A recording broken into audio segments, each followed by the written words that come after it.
For 4 years, she opened her banking app and saw her life savings sitting there safe. Green numbers. Healthy balance. No red flags. There was just one problem. The money wasn't there. It hadn't been there for years. And the man who made sure she never found out was the one person she trusted most with her money. This isn't a phishing scam. It isn't an OTP fraud, a fake call, or a cloned website. There was no stranger, no hacker, no suspicious link.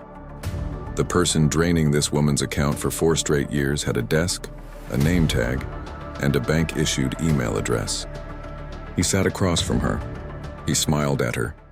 He called her ma'am. Today we're breaking down the case of Shweta Adhikari, a story that isn't really about banking. It's about what happens when trust becomes the weak point in a system built entirely on trust. Stay until the end.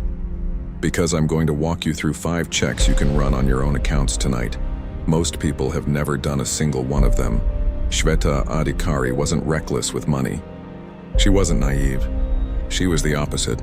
She and her husband spent years working abroad. The kind of years where you miss weddings, skip birthdays back home, and eat instant noodles on payday -1 because the transfer hadn't cleared yet. Every rupee they saved had a cost behind it. Years of being away from family.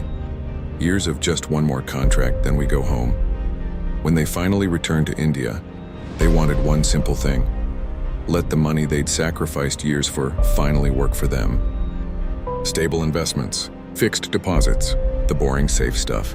So they did what most of us are told to do. They walked into a bank. Quick question for you. Be honest. When's the last time you actually read a full bank statement line by line instead of just checking the total at the top? Keep that answer in mind. It matters in about 8 minutes. At the branch, they were assigned a relationship manager. We'll just call him the banker, since his role, not his face, is the point of this story. And by every account, he was good at his job. Calls were returned quickly. Questions were answered without attitude. When Shweta worried about an FD renewal, he'd tell her not to stress, that he had it handled. That kind of service builds something dangerous, comfort. Slowly, without either of them noticing it happening, Shweta and her husband stopped double-checking things. Why would they? He had the blazer, the desk, the bank's logo on his ID card. Verifying him felt almost insulting, like accusing a doctor of not knowing medicine. So the checking stopped. The paperwork kept coming. FDs were opened. Interest was credited. Maturity dates were set. Every document looked exactly like it was supposed to. For 4 years, nothing looked wrong. Nothing felt wrong. That's not an accident. That's the design of every successful fraud. It isn't built to be discovered. It's built to feel completely normal. January 2024. Shweta walks into the same branch she'd walked into dozens of times. Nothing unusual. She wanted an updated statement. Nothing more.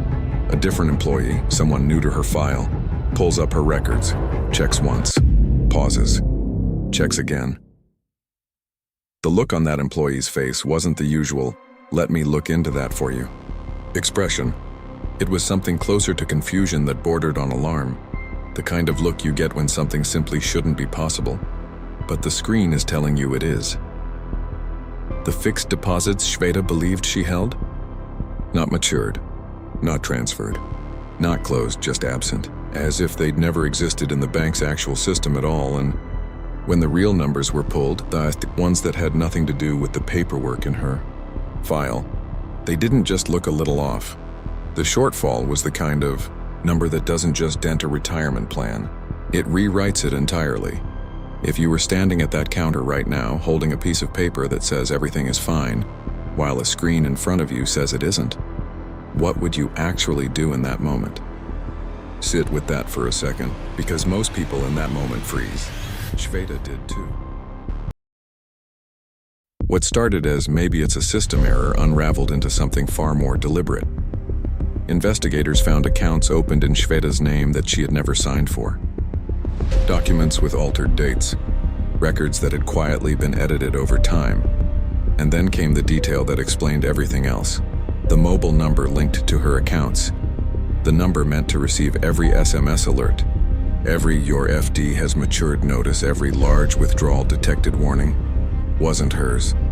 It had been swapped, replaced with a different number entirely. Every safeguard the bank had, built to protect her, the entire alert. System designed to catch exactly this kind of theft had been quietly redirected to someone else, not stolen all at once. Stolen in pieces over years, small enough that nothing ever tripped an alarm, because the alarm itself had been rerouted before it could ever reach her. This is the part of the story worth pausing on. He didn't need to be clever about hiding the theft. He just needed to control who received the evidence of it. Once her number was switched, the fraud could move at whatever pace it wanted. There was no one watching, because the one person who should have been watching was being shown a different version of reality entirely. That's not a glitch in the system. That's someone who understood the system well enough to turn its own safety features into a blindfold. Here's what people get wrong when they hear a story like this. The instinct is to ask, how could she not notice? That's the wrong question. The real question is, would you have noticed?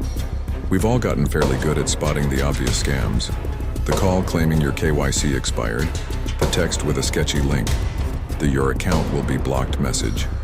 We're proud of ourselves for not falling for those, but almost nobody is trained to question the person they already trust. The relationship manager, the advisor, the familiar voice on the phone who's never once given you a reason to doubt them. That's the actual gap fraud lives in, not in suspicious strangers, in the unquestioned middle ground between "I trust this person" and "I verified this independently." Most of us never even realize those are two different things. Quick, honest check for you. Do you know right now, off the top of your head, which phone number and email are linked to your primary bank accounts? Not which one you think is linked, which one actually is according to the bank's system? If you're not 100% sure, that's worth fixing tonight, not eventually. 5 things to actually do this week. This is the part I want you to actually use, not just listen to. 5 small habits. None of them take more than a few minutes. 1. Stop trusting a single source. Check your balance in the app, then check it on net banking, then check it against a printed statement. If all 3 don't match exactly, that's not a glitch you ignore. That's something you ask about immediately. 2. Verify your linked phone number and email today. Open your banking app right now. Go to your profile settings and look at what's actually listed. Is it the number you use every day? If it's not, every alert meant to protect you is going somewhere else, to someone else. 3. Check every individual investment, not just the total. Don't just glance at the lump sum on your dashboard. Open each fixed deposit, check the account number against your original paperwork, check the maturity date, check the branch code. A fraudulent document can look identical at a glance. The difference is usually 1 digit, buried somewhere you weren't looking. 4. If you have significant money with one advisor or relationship manager, visit the branch directly once a quarter. Ask for a full printed statement with every account number and maturity date listed, not a summary, the actual detail. A legitimate banker will hand this over without blinking. Someone hiding something will hesitate, deflect, or get visibly uncomfortable. That reaction tells you more than any document will. 5. And this is the one almost nobody does. Ask yourself one uncomfortable question. If everything I'm currently seeing about my finances were wrong, how would I actually find out? Don't rush past that. Really sit with it. If your honest answer is, "I'm not sure," that's not paranoia. That's the exact gap this entire story happened inside. This case isn't really about one bank, one city, or one employee. It's a mirror. Tonight, somewhere, someone is opening their banking app, seeing a healthy balance, and feeling completely secure, with no idea that the number on their screen and the number in the bank's actual system are 2 different stories. Shweta didn't find out for 4 years. 4 years of statements that said everything was fine. 4 years of trusting the signature, the letterhead, the stamp. We're taught from childhood to be wary of strangers.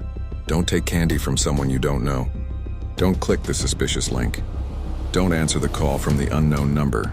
But almost nobody teaches us to occasionally double-check the people we already trust completely.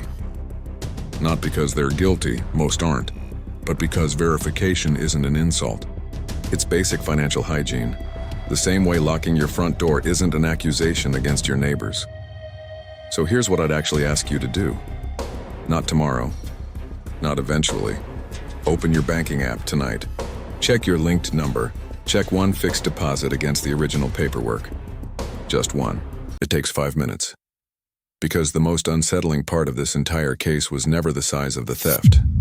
It was how completely ordinary it looked the entire time. Stay safe and see you in the next video with one more fraud crime story. If you haven't yet subscribed to my channel, please do, and don't forget to hit that like and share the video to help protect fraud and alert your loved ones.